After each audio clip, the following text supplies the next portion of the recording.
오랫동안 기다리셨을 연블리의 비밀 노트 지금부터 또 열어보도록 하겠습니다. 이사님 안녕하세요. 네, 안녕하세요. 네, 1월도 이제 이번 주말만 지나면은 마무리로 접어듭니다. 네네. 네, 근데 별로 썩 그렇게 기분이 좋아 보이지는 않는 네, 상황인 것 맞습니다. 같아요. 이번 주도 너무 힘들었는데 그나마 금요일이 좀 괜찮았어요. 일주일 내내 좀 부진했고 2차 전지에 좀 충격파가 계속 있었고요. 뭐 테슬라 실적이 좀 안 좋게 나오다 보니까, 그러니까 확실히 실적 시즌으로 이제 진입을 하다 보니까 네. 미국의 빅테크나 이런 기업들의 실적 안 좋은 게 우리는 이제 거기에 공급을 하다 보니까 2차 전지의 충격이 좀 나오면서 좀 국내 증시가 한번 충격을 받았고 또 한 가지 근데 이건 또 긍정적인 이슈에 있었던 게 중국이 부양책을 썼죠. 그 지준율을 이제 인하를 하게 되면서 중국이 이제 돈을 한 180조 이상 풀 거다. 네. 뭐 이런 얘기가 나오다 보니까 중국 증시가 어쨌든 이제 극적으로 반등에 성공했죠. 그래서 네. 이 부분은 증시에는 약간 이제 하락을 막아주는 그런 요소로 좀 작용을 했던 것 같습니다. 우리만 좀 안 좋은 것 같은 네, 약간 느낌으로. 한국만 좀 답답했던.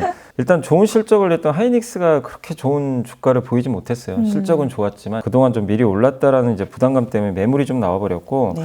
근데 좀 특이했던 거는 이제 그동안 제일 부진했던 이제 흔히 구경제산업이라고 그러죠. 뭐 은행이나 석유화학, 철강 여기가 이제 은행 빼고는 중국 경기에 의존을 좀 많이 하는데 네네. 중국이 이제 부양책을 써주니까 구경제 관련된 기업들의 주가가 좀 모처럼 급등했던 게 좀 특징적이고 그다음에 자동차는 실적이 되게 안 좋긴 했거든요. 사실 안 좋았는데 주가는 올랐어요. 기아가 좀 많이 올랐는데 역시 그 시장이 원하는 그 주주 환원체, 뭐 배당이나 배당. 자사주 소각하겠다. 네. 이 발표가 있다 보니까 시장이 거기에 좀 환호를 하면서 자동차주들의 좀 주가, 그러니까 실적과는 별개로 주가는 좀 양호했다. 그래서 원래도 기아는 배당이 좋은 편이었죠. 배당 괜찮아요. 원래 좀 많이 주는데 배당도 주지만 배당 플러스 자사주 소각, 주식수를 줄여준다고 하니까 이것까지 이제 곁들이면서 주가가 좀 상당히 좋았던 것 같습니다. 그러면 말씀하신 대로 이제 실적을 조금 하나하나 짚어보면 좋겠는데. 네, 일단 이제 실적만 먼저 말씀드리면 테슬라는 전년 대비 매출이 3%밖에 증가를 못했고 그다음에 영업이익률이 거의 반토막 났고 영업이익도 한 40% 이상 감소하는 좀 안 좋은 수치가 나왔습니다.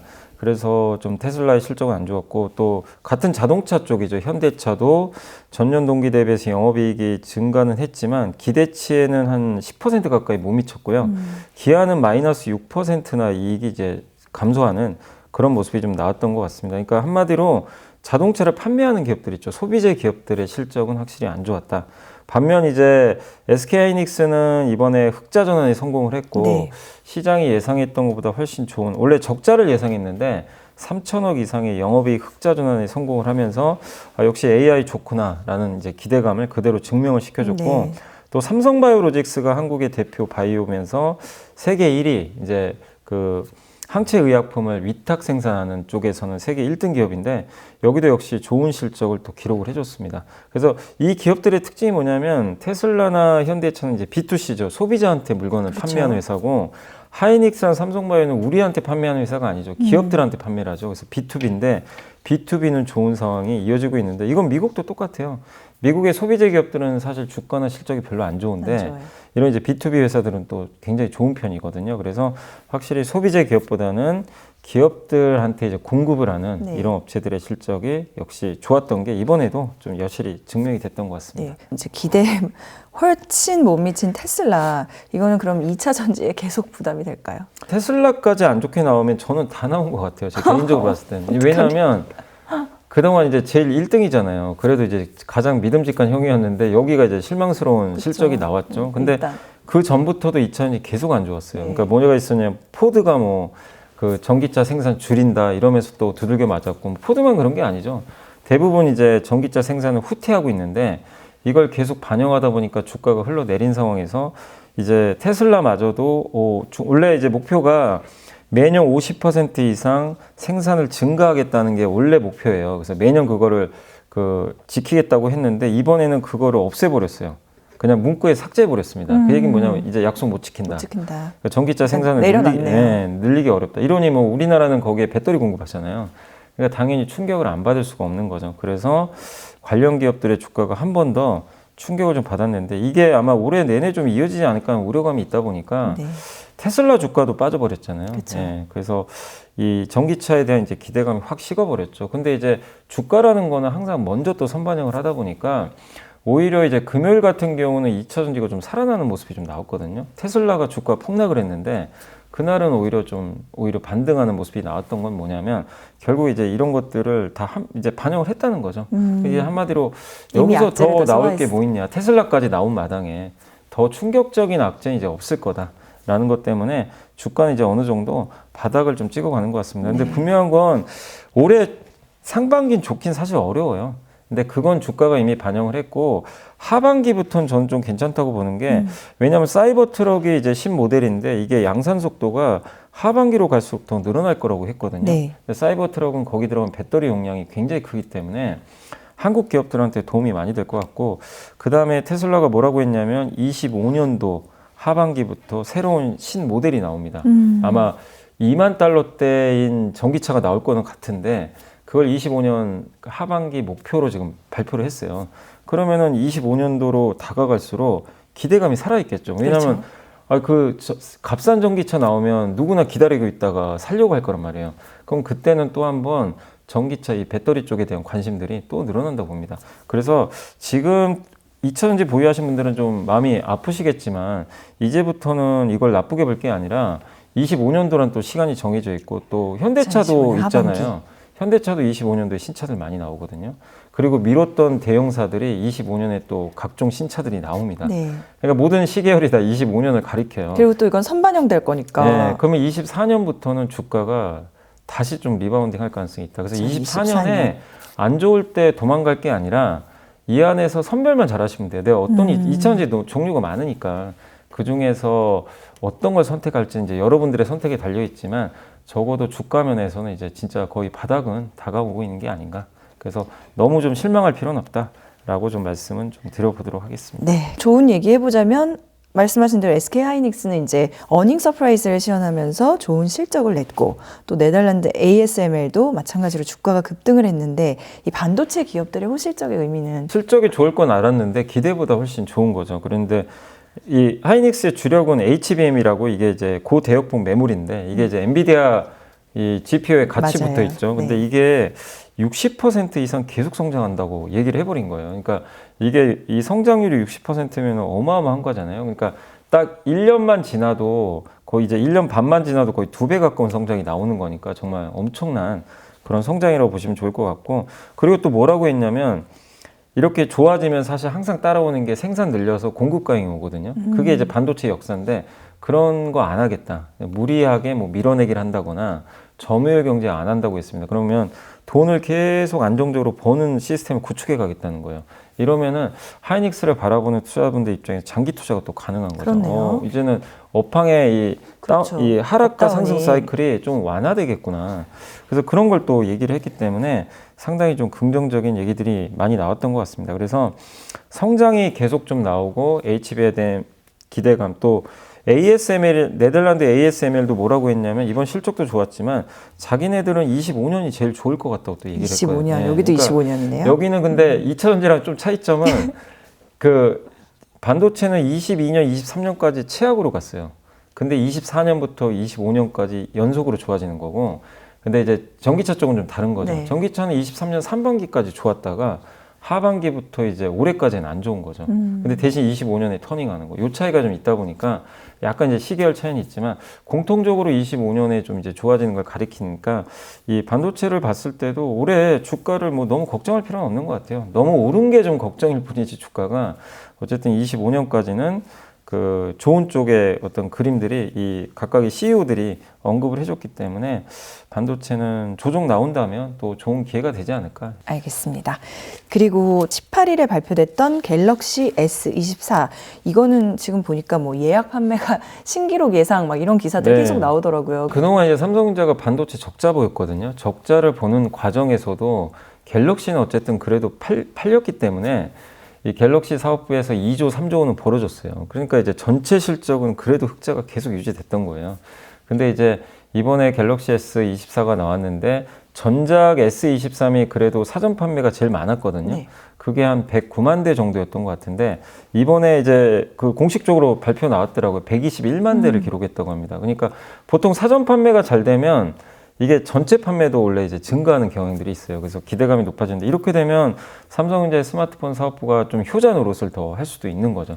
그래서 일단 여기에 또 AI가 들어가 있잖아요. 맞아요. 새로운 온 디바이스 AI. 그러니까 더 아마 기대감이 높을 것 같아서 이제 본격적으로 출하가 되고 많은 분들이 받아서 사용하게 되면 또 이제 실사용기가 나올 텐데 그 반응이 더 좋다면 훨씬 더 좋은 모멘텀 나오지 않을까. 그래서 일단 삼성은 반도체도 기대가 되지만 올해는 한번 갤럭시도 기대할 수 있는 그런 모멘텀이 일단은 좀 불거지고 있다라고 볼 필요는 있는 것 같습니다. 네, 그 민생 토론회가 있었잖아요. 근데 네. 거기서 여러 가지 금융 정책들이 또 발표됐단 말이에요. 근데 이 중에서 기업 밸류업 프로그램 이게 이제 주식 투자자들의 관심을 받고 있다고 하는데 이건 어떤 의미인가요? 기업 밸류업 프로그램 같은 경우는 일본을 좀 따라하는 프로그램이라고 좀 보시면 좋을 것 같은데 일본이 작년에 PBR 자산가치 1배 이하인 기업들에 대해서 너무 이제 주가가 저평가돼 있으니까 그거 올릴 방안을 마련해와라. 보고서를 써와라라고 했는데 그게 실제 효과가 있어가지고 일본 기업들이 주주 가치를 많이 증가시키는 정책들을 내놨어요. 실제로. 그러다 보니까 일본이 최근에 34년 만에 신고가 났잖아요. 네. 근데 그러다 보니까 이제 한국도 주식 부양을 하면서 아, 저런 정책은 괜찮은 것 같다. 그래서 이제 금융위에서 뭐라고 했냐면 이제 기업 지배구조 보고서가 있거든요. 거기에 기업 가치를 제고할 수 있는 계획을 넣고, 그러니까 기업이 주가를 어떻게 올릴 것인지 그 계획을 좀 써놓으라는 거죠. 그리고 그런 거를 잘 한 기업들한테는 공시에 그 우수법인이라는 점수를 주겠다. 가산점을 주고 네. 거기에 주주 가치가 높은 기업으로 구성된 신규 지수를 만들겠다. 이거 일본도 실제로 했거든요. 일본이 JPX 프라임이라는 이제 약간 그런 이제 지수를 만들어 놨는데 JPX 프라임. 이제 여기에 들어가면 이제 어떻게 보면 아, 이 기업은 이제 한마디로 뭐 좋은 낙인이 찍히는 거죠. 아, 여기는 정말 주주를 위한 기업이구나. 이게 이제 딱 이제 찍혀서 들어가게 되는 거니까 그만큼 프리미엄을 또 주가가 받게 되거든요. 이제 그걸 신설하겠다는 거예요. 그리고 여기에 들어가는 기업들 같은 경우 이제 연기금이 또 투자를 하게 만드는. 네. 그럼 이제 수급도 좋아지는. 그렇죠. 이런 효과가 있으니까 결국 이걸 하게 됨으로 인해서 약간 이제 정부가 강제적으로 하는 거예요. 강제하는데 물론 여기에 페널티가 있는 건 아닌 것 같더라고요. 근데 이거를 하게 됐을 때는 기업들한테 이제 많은 점수가 올라가게 되니까 주가에는 긍정적일 수 있다. 이렇게 좀 보시면 좋을 것 같습니다. 그래서 이거를 일단 정부가 이 카드를 꺼내들었고 한국 증시가 항상 부족한 게 이거잖아요. 주주 환원에 좀 너무 약하다. 네, 맞아요. 소액 주주를 좀 위해달라 이건데 이거에 대한 물꼬를 텄다는 거는 상당히 저는 긍정적인데 이제 많은 분들이 좀 걱정하는 거예요. 근데 이것도 유명무실하면 어떡하냐. 정부가 하려고 애써 추진했는데 기업들이 안 따라오면. 그래서 저 개인적으로 좀 더 강제성이 좀 부여됐으면 좋겠는데 지금보다. 네, 근데 그건 아직 몰라요. 구체적으로 어떤 식으로 운영할지 아직 계획이 나온 건 아니에요. 방향은 잡혔는데 효과에 대해서는 네, 아직 주식시장 사실 반응은 아직은 좀 없는 편인데 네. 이게 되면 어쨌든 당연히 우리 투자자분들한테 좋은 거죠. 네. 그 일본 말씀하셨으니까 일본 통화 정책도 사실 관심사였는데 이게 항상 이제 어떤 나라의 통화 정책을 볼 때 금리 동결했네 이 기사만 보면 절대 안 되고 거기에 관련된 인물들이 무슨 얘기를 했나 거기 힌트가 다 나오니까. 예. 근데 사실 그냥 우리가 BOJ 또 금리 동결했네 별거 없었나 보네 이러면 이제 그걸로 끝날 수도 있지만 사실 이번엔 좀 변화가 있었어요. 일단 올해 경제 성장률 전망치를 기존보다 0.2%포인트 올렸거든요. 그러니까 경제 성장률 전망치 올렸다는 거는 금리 인하 명분이 좀 이제 후퇴될 수 있는 거죠. 경기가 생각보다 좋은 거니까. 그게 좀 있었고, 그래서 경기와 물가에 대한 판단이 조금 더 이제 우상향하는 방향으로 좀 바뀌었다라는 게 좀 특징적이고, 네. 그 다음에 이제 그 물가와 관련해서 저번에도 한번 말씀드렸지만 3월인가 4월에 일본 같은 경우는 춘투를 해서 거기서 임금 협상을 하잖아요. 기업들하고. 그게 만약에 이제 만약에 올라가게 됐을 경우에는 물가 목표 달성 가능성이 높아졌다고 평가할 수 있다. 뭐냐면 이 우에다 총재가 뭐라고 했냐면 그동안 일본은 물가가 너무 낮아가지고 계속 마이너스 금리 돈 푼 건데 임금이 올라가게 되면 이제 자기네들이 원하는 물가 목표를 달성할 가능성이 높아졌다고 보는 거예요. 그럼 그때 3, 4월에 임금 상승이 예상보다 좀 높아지면 마이너스 금리를 없앨 수도 있다는 얘기예요. 그럼 금리 인상한다는 얘기죠. 어떻게 보면 돌려서 얘기를 하면. 그래서 상황에 따라서 이거 이제는 마이너스 금리가 해제될 수도 있겠구나라는 그런 발언으로 시장이 이제 해석을 좀 했던 것 같아요. 그래서 언제가 될지 모르지만 금리가 이제 조만간 그 마이너스 금리는 끝날 것 같고 또 금리 인상이 한 번만 하진 않을 것 같다. 만약에 이게 풀리면 연달아 올릴 수도 있다는 얘기예요. 꾸준하게. 그러면 일본은 그동안 지난 한 10년 이상 이어졌던 이 마이너스 정책 금리가 이젠 플러스로 바뀌게 되고 네. 점점 오르겠죠. 그럼 이건 진짜 큰 변화잖아요. 사실 어떻게 보면. 그렇죠. 그럼 엔화는 강해지겠죠, 당연히. 엔화 강세가 이어지면 엔화가 가면 한국은 사실 좋아요. 주식시장에선. 엔화 강세기에 한국 주식시장이 항상 좋았기 때문에 그리고 우리는 일본과 또 경쟁하잖아요. 네. 그러면 엔화 강세일 때 한국은 또 반사이익을 또 그렇죠. 얻는 수출이 흐름들이 또 나올 수가 있기 때문에 그리고 엔화가 강하면 또 달러가 약해집니다.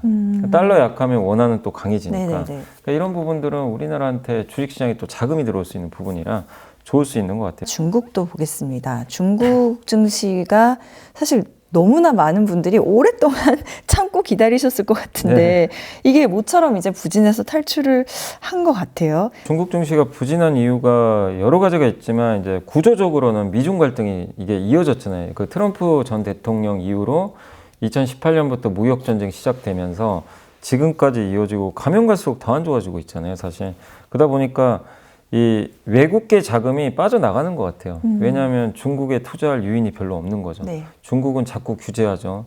거기다가 미국에서는 애플도 지금 빠져나가려고 하고 그리고 미중 갈등에서 공급망을 빼버리니까 중국 제조업을 좀 약간 이제 그 미국 입장에서는 중국의 제조업 의존도가 너무 높으니까 자꾸 이 힘을 빼고 싶은 거죠. 그래서 바이든 대통령이 옛날에 코로나 때 오죽했으면 그 반도체 웨이퍼 들고 우리 이거 만들어야 되는데 못 만든다. 그래서 그 공급망을 토로를 했는데 사실 어떻게 보면은 이제 그런 이제 공급망을 미국에 배치시키고 싶은 것 같아요. 네. 근데 모든 공급망이 대부분 다 중국에 가 있으니까 이걸 순차적으로 힘을 뺀 거죠. 그러니까 돈은 이제 그걸 알아차리고 자꾸 빠져나간 것 같아요. 그래서 중국의 실업률이 되게 높은 편이잖아요. 지금 청년 실업률. 그래서 이 실업률이 또 높으면 무슨 문제가 생기죠? 수요가 부족해요. 사람들 소비 여력이 떨어집니다. 거기다 부동산 가격이 떨어지죠. 그러니까 지금 중국은 디플레 상태예요. 물가가 네네. 떨어지고 있어요. 그러니까 결국 소비도 안 되고 투자도 안 되는 그런 이제 상황이 어떻게 보면 미중 갈등으로 인해서 계속 이어졌던 거죠. 그게 이제 구조적인데 이거는 당장 해결될 이슈는 사실 아니거든요. 그리고 또 정책적인 문제가 뭐냐면 자꾸 이랬다 저랬다 하는 게 좀 문제예요. 그러니까 투명하지가 네. 않죠, 뭔가. 갑자기 이제 공동부유한다고 했다가 그러니까 마윈이 갑자기 사라졌죠. 알리바바에. 얼마 전에 또 복귀를 했고 그런 상황에서 또 얼마 전에는 중국이 게임 규제 카드를 또 꺼낸 거예요. 게임 규제하겠다. 그러다가 갑자기 은근슬쩍 또 삭제했고. 그러니까 자꾸 이게 정책이 일변도가 없고요. 이랬다 저랬다 하는데 그러면 어느 외국 기업이 여기다 투자를 또 하고 싶겠어요? 그냥 당 마음대로. 네, 그러니까 이제 이 정책에 대한 불확실성이 너무 큰 거예요. 네, 근데 중국 정부는 이 심각성을 인지를 잘 못하고 있는 거죠. 그래서 자기네들 하고 싶은 대로 또 하다 보니까 그리고 거기다가 중국의 리창 총리가 다보스 포럼에서 단기적인 성장 회복을 위해서 부양 안 하겠다. 또 이렇게 이제 아예 못을 박아버리니까 부양도 안 하고 기대할 게 없다. 이런 것들이 이제 복합적으로 작용하다 보니까 돈이 빠져나가면서 결국 중국 증시가 급락을 한 배경이 아닌가 이렇게 좀 그동안에는. 판단하고 있습니다. 근데 이제 말씀하신 것처럼 지급 준비율, 지준율 인하. 그럼 이거는 이제 중국 정부의 부양이 시작됐다 또 이렇게 볼 수 있는 거 아닌가요? 예, 일단 이제 중국 정부가 이제 금리를 일단 이제 인하를 할까 말까 고민했던 것 같은데 어쨌든 이제 금리 인하 카드보다 이제 지준율 인하 카드를 좀 꺼내 들었고 근데 이제 이거 나오기 전에요. 갑자기 루머였는데 주식시장에 증안기금이라고 증시안정기금 투입하겠다. 옛날에 우리나라 80년대, 90년대도 이런 거 있었거든요. 네. 주식시장 폭락하면 정부가 갑자기 이제 기금 투입하고 막 그런 적이 있었어요. 근데 이제 중국 정부도 이거를 한다는 뉴스가 갑자기 나오고 근데 금액이 너무 컸습니다. 370조. 작년에 1조 국채 발행했을 370조. 때 그때가 180조거든요. 네. 우리나라 돈으로. 근데 이제 시장에서 어쨌든 이 돈 투입한다고 하니까 갑자기 이제 증시가 올라간 거죠. 근데 이제 이거는 저는 굉장히 비합리적이라고 봐요. 아니, 지금 중국은 주식시장을 살리는 게 먼저가 아니고요. 경기를 먼저 살려야 돼요. 지금 중국 경기 너무 안 좋죠, 수요가. 그러면 돈을 쓸 수 있게 차라리 이 370조를 이 민간인들한테라든가 어떤 기업들한테 뭐 대출을 해주든 이렇게 저리로 해줘가지고 돈 쓸 수 있게 만드는 그게 더 좋은 건데 그러면 기업 실적 좋아지고 주가는 당연히 따라 올라갑니다. 근데 이게 선후 관계가 좀 바뀌지 않았나. 저는 그 생각이 들어서. 근데 실제 증안기금 투입 보도 이후로는 더 이상 내용이 없어요. 그래서 아마 이거는 아마 아닌 걸로 저는 좀 생각하고 있고. 근데 지준율을 이제 이번에 인하했는데 이걸 통해서 188조 원의 대출 증가가 가능하다고 합니다. 188조 이것도 원? 굉장히 큰 돈이죠, 사실 네. 어떻게 보면. 그래서 요걸 투입을 하게 되면서 기업들은 그럼 대출 받아가지고 투자를 하고 이게 무슨 효과가 있냐면 투자를 하면요. 여기에 고용이 늘어나게 돼요. 또 공장을 짓게 되니까. 그럼 자연적으로 나중에 소비가 늘 수 있겠죠. 그리고 나중에 또 금리 인하도 또 할 수도 있는 거니까. 그래서 일단 어쨌든 시장은 지준율 인하를 전혀 예상을 못했던 것 같더라고요. 근데 깜짝 갑자기 인하가 나와서 이 중국 증시가 좀 반등했는데 결국 중국도 이제 이런 분위기 같아요. 시장이 하도 이거 부양을 원하다 보니까 방관하진 않겠다. 그리고 경기도 안 좋으니까. 그러니까 우리가 할 수 있는 거는 뭔가 액션을 취해주겠다. 다만 시장이 원하는 어마어마한 그런 부양들 있죠. 이거는 아직은 아니에요. 그거는 기대하지 말되 적어도 중국 경기가 망가지는 거는 어쨌든 앞으로도 계속 맞겠다라는 것 같아요. 그러니까 이 흐름 자체는 우리나라 증시에도 일단 호재로는 봐야 됩니다. 네. 중국이 망가지면 안 되잖아요, 경제가. 그래서 방어한다는 측면에서는 일단은 우리나라 증시에도 바닥을 다지는 좋은 좀 호재는 나왔다라는 게 이번 좀 중국 어떤 그 지준율 인하라든가 정책에 좀 가장 중요한 그 의미가 아닌가라고 말씀을 드리고 우리 싶습니다. 증시에도 호재로까지 이어질 네. 수 있는. 알겠습니다. 또 대척점에 있는 미국 얘기해 볼게요. 그 뉴햄셔주 경선에서 이제 트럼프 전 대통령이 예상대로 승리를 해서 어떤 경선 초반에 승기를 잡았고요. 또 바이든 대통령과의 실제 본선에서도 승리할 거다. 뭐 이런 여론조사 결과도 봤는데 이 트럼프 전 대통령의 지지율 상승은 어떤 영향을 미치게 될까요? 트럼프 대통령 전 대통령이 되면 좀 악재 아니냐 이런 시각이 또 굉장히 많은 편이에요, 사실은. 근데 이거는 그럴 수도 있고 아닐 수도 있는 게 일단 실제 트럼프 전 대통령이 당선됐을 때로 들어가면 당선된 첫날은 전 세계 증시가 다 폭락을 했어요. 불확실하다 이래가지고. 근데 그 다음 날부터 다 급등하기 시작했습니다. 왜냐하면 감세 정책을 얘기를 했거든요. 그래서 실제로 그때 법인세가 미국이 35%인데 네. 21%로 인하를 해버렸어요. 세금 깎아주면 무슨 일이 발생하죠? 기업의 이익이 증가하잖아요. 그렇죠. 당연히. 그럼 그걸 가지고 또 배당을 해주니까 당연히 주가에 좋은 거죠. 어떻게 보면. 그래서 미국 증시는 계속 또 랠리가 이어졌습니다. 그래서 미국 증시는 좋았는데 다만 트럼프 전 대통령의 성향 자체는 우리나라한테는 좀 부담이 될 수밖에 없는 게 미국 우선주의예요. 예, 미국이 우선이고 동맹국들이고 어떤 국가든 간에 미국이 돈 투입하는 걸 되게 싫어하더라고요. 네네. 거기에 비용 대주고. 근데 바이든 대통령이 좀 다르잖아요. 동맹국가 좀 함께 가자. 이런 주의인데 근데 이제 트럼프 전 대통령의 성향은 그게 아니다 보니까 그러니까 이거는 동맹국들의 비용이 올라갈 수 있어 약간 부담이 될 수는 있습니다. 그래서 무조건 뭐 트럼프 대통령이 되면 나쁘고 무조건 좋고 이건 아니고 약간 장단점은 좀 있다라고 좀 보시면 좀 좋을 것 같고 근데 제일 문제는 그거예요. 친환경주들 도대체 이거 어떻게 해야 되냐. 왜냐하면 친환경이 자꾸만 반대를 하니까 IRA 폐지를 하겠다. 그린 뉴딜은 속임수다. 막 이렇게 얘기를 해버리니까 자꾸 옛날로 돌아가려고 하잖아요. 근데 어떤 이제 애널리스트 분이 보고서 쓴 거 보니까 너무 그거 걱정은 하지 말래요. 왜냐하면 IRA는 여야가 합의했는데 그거 어떻게 쉽게 파기를 하겠냐. 근데 공화당이 정말 다 상하원을 장악하면 가능할 수는 있어요. 그때는 파기할 수 예, 있어요. 근데 그런 경우는 많이 없거든요. 그렇죠. 그러니까 보통 상원이 공화당이면 하원은 민주당 주고 이게 좀 보통 또 관례기도 많이 해가지고 그 미국 유권자들이 그렇게 표를 좀 주더라고요. 그래서 이 한쪽이 다 장악하는 경우는 많지 않았기 때문에 그런 것만 아니라면 IRA 폐기 가능성은 높지 않고 또 IRA의 핵심 뭐냐면 일자리 법안이에요. 사실은 미국에다 공장 지어주면 보조금 준다는 얘기잖아요. 그럼 뭐죠? 우리나라 현대차, 뭐 기아 아니면 배터리 기업들이 가서 공장 짓는데 미국 입장에서는 고마운 거죠. 일자리가 지어지니까. 근데 트럼프가 그걸 모를 리 없잖아요. 근데 갑자기 IRA 폐지해가지고 공장 못 짓게 한다거나 이러면 트럼프 입장에서도 당연히 이게 머쓱해질 수밖에 그렇죠. 없거든요. 네. 네, 그래서 미국 경제에도 도움되는 건 아니기 때문에 이걸 파기하기 어렵고 실제 그리고 과거에도 트럼프가 이제 대통령이 올랐을 때 이게 풍력이나 친환경 반대하잖아요. 근데 놀라운 건 2017년부터 20년 이 집공기에 풍력 발전 설치량이 7,151메가와트에서 2020년에는 16,969메가와트로 2배 늘어났어요. 뭐예요? 그러니까 우리 데이터랑 우리 생각과 좀 반대로 가는 거죠.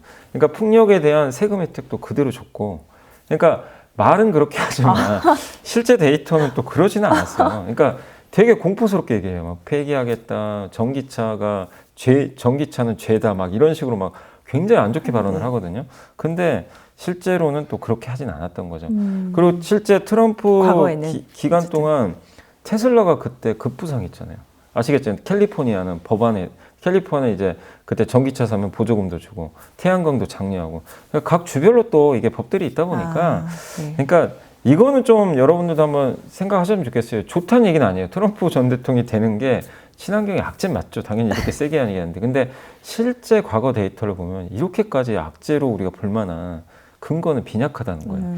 그러니까 당선되고 나봐야 사실 아는 거지. 너무 막연한 두려움 갖지 마시고 오히려 이런 것 때문에 주가가 흔들리면 그 안에 경쟁력 있는 기업은 저는 오히려 좋은 기회가 되지 않겠나. 그러니까 너무 막연한 오해는 하지 말자. 네. 이런 좀 말씀을 드리고 싶습니다. 흔들릴 때가 오히려 기회일 수 있다. 네, 좋습니다. 자, 그러면 이제 이번 주에 외국인, 기관, 개인들 매수 종목 또 상승한 업종 정리해 볼까요? 네, 먼저 이번 주 외국인들이 많이 매수한 주식 10개 종목을 좀 살펴보도록 하겠습니다.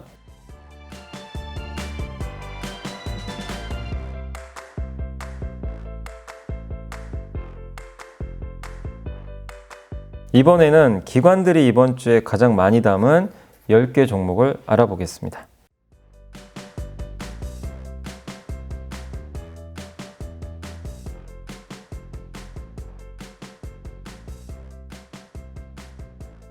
이번에는 개인들이 이번 주에 가장 많이 산 주식 10개 종목을 살펴보겠습니다.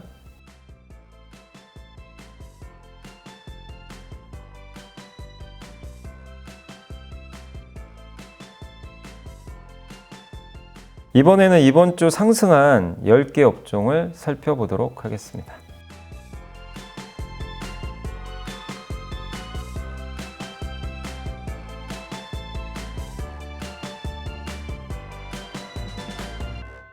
자, 이사님, 그러면 왜 이런 흐름들이 나타났고, 그리고 이 업종들 가운데서 더 좋은 흐름이 좀 지속될 수 있을 거라고 주목하시는 분야는 어디입니까? 사실 이번 주에 가장 눈에 띄었던 거는 제가 봤을 때 은행과 자동차예요. 근데 이 두 업종이 급등한 공통점이 하나 있습니다. 네. 아까 제가 정부 정책 말씀드렸죠. PBR 낮은 기업들을 이제 좀 어떻게 보면 주가 올릴 수 있는 방안. 밸류업. 예. 근데 이 둘 다 돈 잘 버는 회사들인데 주가가 굉장히 낮은 편이에요. 예, 싸죠. 그래서 아마 앞으로 주주환원 더 많이 하는 거 아닌가 하는 기대감으로 올랐는데, 근데 이 기업들은 또 배당을 보통 이제 그 3월에 이제 배당 기준이 좀 바뀌어가지고 3월 달에 아마 이제 그 배당 기준일이 많이들 잡혀 있다 보니까 지금 아직도 배당 투자가 늦은 건 아니거든요. 그러니까 배당에 대한 기대감들이 여전히 유효해요. 그래서 아마 다음 주도 제가 봤을 땐 좀 더 긍정적인 흐름 나오지 않을까. 그래서 은행과 자동차 쪽이 뭐 급등은 아닐 것 같습니다. 왜냐하면 이제 이들도 좀 많이 올라왔으니까 약간 소강 상태로 갈 수 있지만 주가 흐름 자체는 저는 좀 견조하지 않을까 이렇게 보고 있고, 다만 이제 주가 상승률 면에서는 저는 좀 개인적으로 긍정적으로 보고 있는 게 중국이 어쨌든 부양책을 썼잖아요. 네. 그래서 석유화학 업종이 조금 더 괜찮을 것 같아요. 석유화학이 중국 의존도가 높은데 여기서 부양을 썼기 때문에 이번 주도 좋았지만 다음 주까지도 어떤 이제 강세 흐름은 더 이어지지 않을까.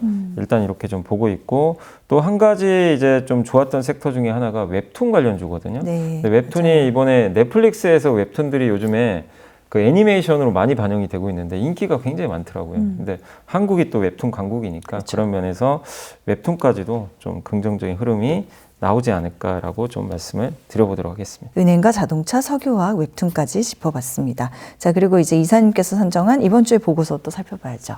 네, 이번 주에는 이제 조선업종 제가 보고서를 한번 좀 가져와 봤는데요. 그 DS투자증권의 양영모 연구원님이 제목이 조선 그로스, 그러니까 성장이죠. 성장 측면에서 비중 확대 시점이다. 이런 좀 내용인데, 이 현대삼호중공업이나 현대중공업이 좋은 실적을 냈어요. 네. 굉장히 좀 긍정적인 실적을 냈는데, 조선주 이익이 상당히 중요하죠. 돈을 벌어야 되니까. 근데 그것도 그거지만 결국 신규 수주가 많이 늘어나느냐.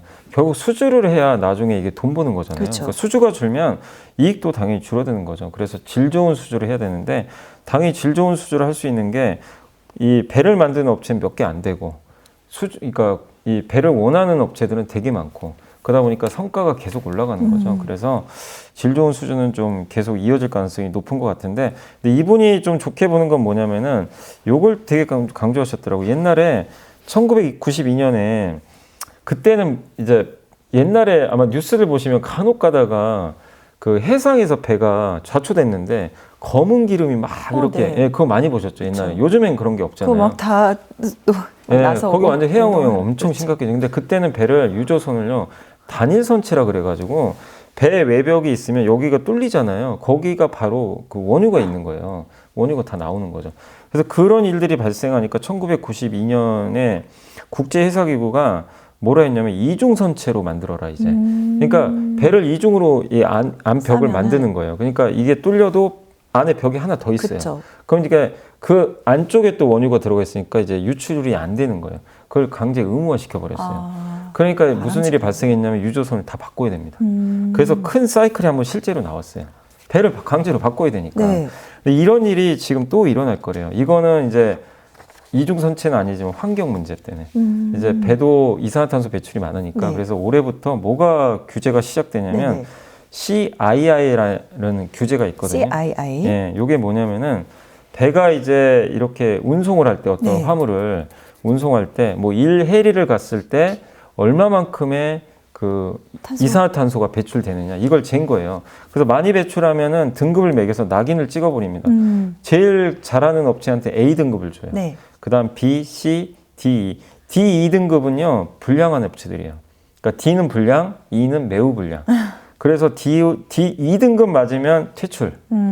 아예 운항을 못하게. D등급을 맞잖아요. 3년 연속 D등급이면 여기도 퇴출당합니다. 퇴출. 그러니까 D하고 E는 한마디로 이제 선박 운행하지 마라. 이게 이제 올해부터 시행이 돼요. 근데 이게 비중이 낮으면 별 영향이 없겠지만 이 지금 D와 E등급의 비중이 2026년으로 가게 되면 전 세계 선박 중에서 이제 원유 운반선 같은 경우는 이 비중이 무려 37%, 벌크선 같은 경우는 50%, 컨테이너 선박은 40%가 26년도에 이 규제에 들어가게 됩니다. 네. 비중이 점점. 이게 사실 이게 운항을 오래 하면 점점 이제 탄소 배출량이 또 늘어날 수가 있거든요. 그래서 이 기업들은 어쨌든 1, 2년 안에 이제 교체를 할 수밖에 없고 사실 지금 발주를 해놔야 돼요. 왜냐하면 배는 지금 발주를 해야 2년 후에 받을 수가 있어요. 지금 바로 받는 게 아니잖아요. 그래서 아마 이 발주 사이클이 굉장히 커질 것 같다. 그래서 한국 조선소가 다른 거 제외하고 여기서 교체할 수 있는 수요만 23년도에 2,700억 달러 규모거든요. 네. 2,700억이면 300조죠. 그 정도 되지 않나요? 예, 우리나라 돈으로 달러. 300조인데 그렇죠. 26년에는 거의 400조 원이 넘는 규모까지 늘어날 거라고 합니다. 그러니까 공급은 제한적인데 배 만드는 업체 몇 개 없는데 이 시장도 이제 열리기 시작하니까 이것도 이제 큰 사이클이라는 거죠. 그리고 오늘은 특별히 또 이번 주 보고서 말고 소개할 게 또 있는데요. 네, 염승환 이사님 책을 내셨어요. 제가 이거 3년 전에 이제 1편을 먼저 냈는데 이 약간 심화학습 버전이에요. 그거는 굉장히 기초서적이고 네네. 요거는 조금 난이도가 있어요. 약간 올라갔는데 사례를 되게 많이 넣습니다. 네. 기업들의 뭐 주가 어떻게 움직였고 어떤 이슈들이 있었고 한번 이렇게 그냥 사전처럼 궁금할 때 한 번씩 꺼내 보시면 도움이 될 수 있을 것 같아서 네. 한번. 그러면 어떤 사람들이 읽으면 특히 좋은 거예요? 그러니까 이제 약간 나는 어느 정도 공부는 했는데 근데 실전에서 이제 이론과 실전 또 다르잖아요. 그쵸. 근데 실전에서 맞붙으시면 되게 막 어려운 것들이 있단 말이에요. 그런 것들 많이 넣어놨어요. 이거 뭐냐면 증권사 보고서는 어떻게 해석을 하고 그 다음에 실제 재무제표 볼 때 뭐가 제일 중요하고 주가는 어떤 이벤트가 생기면 움직이고 뭐 이런 여러 가지 것들 또 포트폴리오는 어떻게 구성하면 좋은지 그러니까 실제로 좀 투자할 때 필요한 것들을 한번 담아봤습니다. 네, 알겠습니다. 이 책 읽어보고 저희 머니올라 보시는 시청자분들도 또 이사님도 대박 나기를 바라면서 내일 다시 찾아뵙겠습니다. 고맙습니다. 갤럭시 S24는 생각보다도 더 관심이 많은 것 같거든요. 출하량이라고 보통 하는데 3,200만 대 정도 목표로 하더라고요. 근데 반토막이 났어요. 그래서 2,000만 대에서 머물다가